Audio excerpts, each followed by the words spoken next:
What's up everyone, Matt Leighton. Hey, welcome back to another real estate video. In this video, we're gonna be talking about how much do real estate agents actually make. Guys, actually take home pay, money in the pocket, not the gross amount, not the money you see on HGTV of the potential commission if they sell $100 million worth of real estate.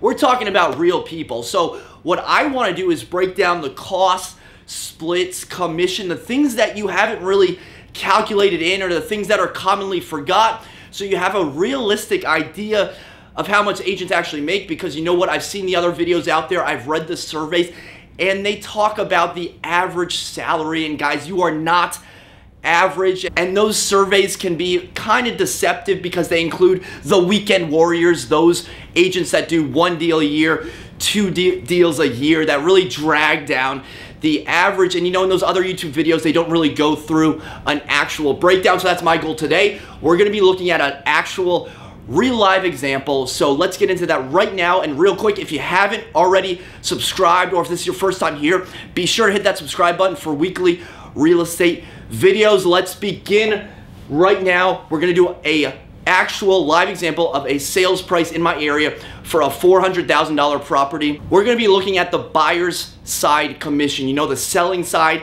the listing side can vary dramatically. So it's a little more productive to look at the buyer's agent to understand how much the buyer's agent commission actually is. We're gonna use this figure, 2.75, and let me explain the reasoning behind that. In my county, Arlington, Virginia, 58% of listings pay out 3%, 42%, this is as of this morning in February, 42% pay out 2.5. So it's a little unlikely that you'll see 2.75, but because such a large proportion pay the 2.5, you go across the river to DC, everyone's at 2.5. Even though you're not gonna see this number, it's actually gonna be more realistic if we use a more conservative number rather than inflate it to 3%, knowing that you may end up getting 2.5%. So real estate agents usually are gonna make around this commission for the grand total of $11,000.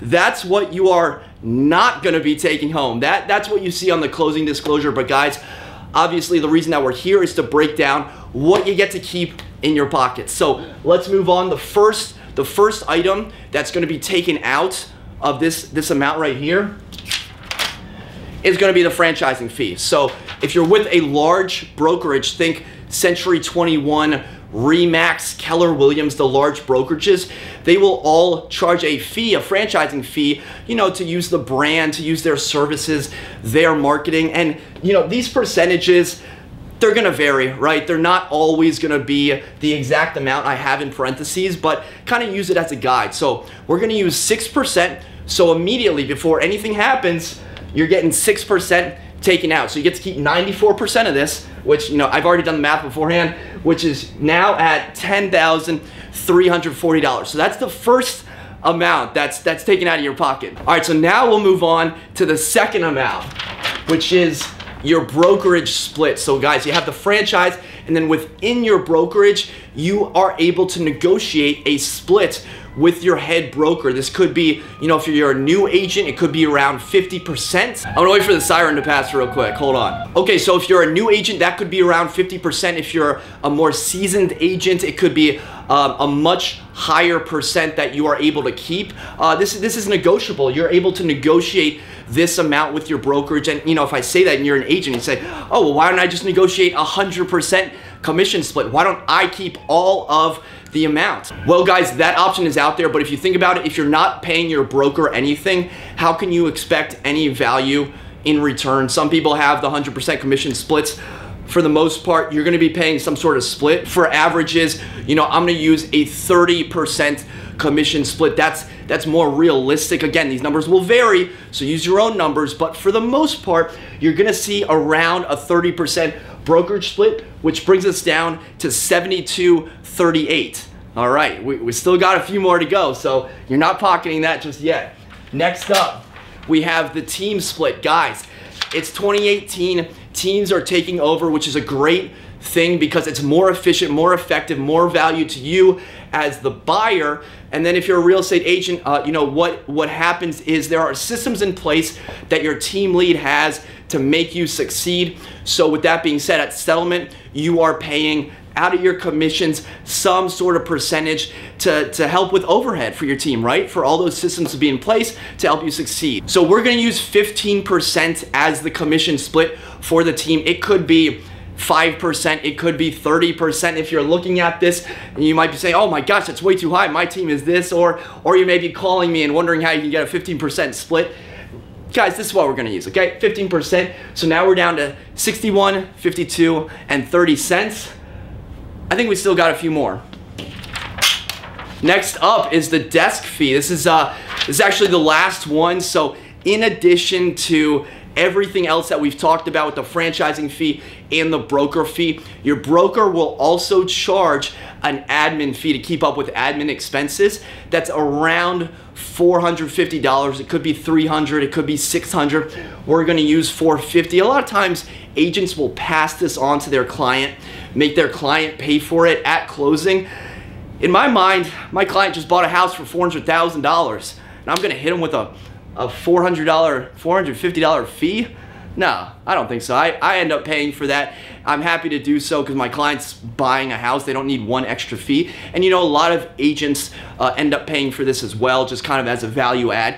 You don't have to pay for it as an agent, but I kind of like to do it to make me look better, and it's kind of a small amount. So with that being said, we're now down to $5,702.30. So guys, that is the amount from this price. The gross 11,000 from that price, that commission percentage, that is your take-home pay at the end of the day. Because you know, a lot of times people think real estate agents get paid too much. They see that top percentage. They don't realize all the money that has to go to the brokerage, the team, the overhead for the support. In addition to that, yeah, there's still one other page up here that I'm gonna dramatically rip off. Okay, maybe not as dramatic as it could have been. It's 2 pieces of tape there. Other expenses. Guys, this is before you are at 1099. You're not even an employee, you're an independent contractor, which means you're gonna get your money, but Uncle Sam has to get his money too. So this is taxes. This is your pre-tax amount. I'm not a CPA, I'm not a tax accountant, so don't listen to me when it comes to taxes, but what I can tell you is you're gonna have to reach out to your CPA to understand how much of this you gotta pay in tax. Well, you gotta pay, you're taxed on all of it, but figure out the percentage that you're taxed, because at the end of the year, or if you do estimated taxes, you're gonna be owing money on this amount. Also, healthcare. Because you're 1099, you are not gonna get healthcare from your employer. So you gotta go to the marketplace. And look, I'm not trying to be political, but we all know healthcare is extremely expensive. So that is a fee that you're not thinking about that you have to eventually calculate in to this sort of equation. We also have E&O insurance, errors and omissions insurance to protect you in case someone comes after you for negligence. This isn't a large amount, maybe $400, maybe $500 for the year. So, you know, spread that out over 12 months. It's really not that a lot, not that much, but it's, again, something to consider because most people skip it over, don't count it into the equation. Finally, B-pull tax, business, professional, occupant, license, something like that. This is a tax in Virginia, might be in your state too. Basically a tax so you can run your business. If that sounds backwards, it's because it is. It's kind of a wacky tax. It's dollars and cents. It's not that much, but it's another expense that maybe you didn't think about. So in terms of the final numbers, guys, we're at 5,700. So you're around half of this. Maybe you're at 1.5% of the total sales price. So the reason I bring this up, the reason that I wanted to share this with you is if you're a real estate agent and you're thinking about how much money you have to make, you might just do these two equations and completely forget about all of these other splits. So that is that's such a bad way to do it. Your goal should be to figure out the net commission and work backwards from there. So, assuming you're in an area where this sales price makes sense, where there's properties at this price, if you want to make $60,000, you got to do 10 deals a day. I hope you want to make more than that. If you got to do, if you want to do $100,000 in income, you got to do 17 deals,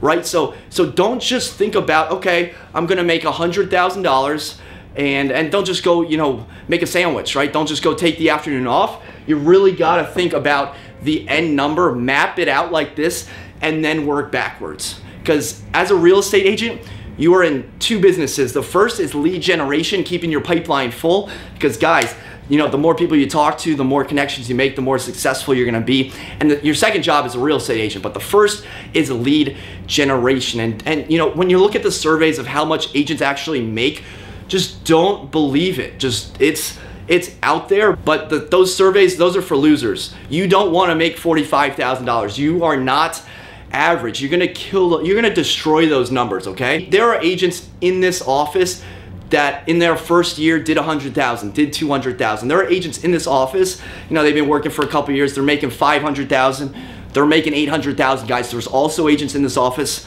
making 30,000, making 45,000. Decide how much you want to make, and guys, this is how much realistically 2018 agents actually make. So listen, I hope this video was helpful. I hope this kind of shed some light on behind the curtain, pulling back the curtain, behind the scenes of how much agents actually make. There's a lot of noise on if agents make too much. You know, some of those surveys will make it seem like agents make minimum wage, right?